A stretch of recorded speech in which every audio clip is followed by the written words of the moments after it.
Camera ঝলকানি আর কোটি ভক্তের ভালোবাসা কোনোটাই তাকে তার শৈশব আর পুরনো মানুষদের থেকে দূরে ঠেলে দিতে পারেননি।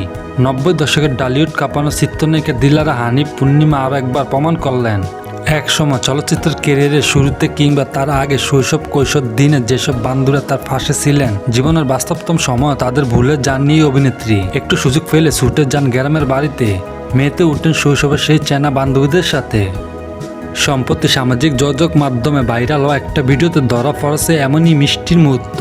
শৈশবের বান্ধবীদের পরম ভালোবাসায় কাছে ডেকে নিচ্ছেন পূর্ণিমা, বাঁধভাঙা হাসিতে একে অপরকে জড়িয়ে ধরে প্রেম বন্দী হচ্ছেন পরম মমতায়। আড্ডা খুনসুটিতে পুরনো দিনগুলো মুখে চেনা সেই হাসি, চোখে সানগ্লাস আর পরনে জমকালো শাড়ি থাকলেও আচরণে ছিল না কোনো তারকার ভাব। বান্ধবদের সাথে গল্প ঠাট্টা মশকরা আর খুনসুটিতে মেতে উঠে যান ক্ষণিকের জন্য ফিরে গেলেন সেই শৈশবের দিনগুলোতে।